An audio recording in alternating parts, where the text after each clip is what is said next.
ürək yağışlı zonti tutulmaz abi. Belə bir şey ən çox tez-tez hiss eləyəndə bunu deyirlər. Ürəyim yağmurda qalıb, nə bilim. Sən ürəyin yağmurda qalır, bir şey hiss eləyəndə. Bir şey hiss eləyirsə nə deyirlər ona?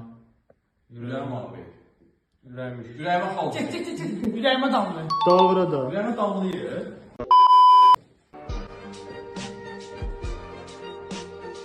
Çok rahat diye. Hə, rahatdır. Niyə tapa bilmirsiniz bəs? Məndən artıq adamsan deyirsən.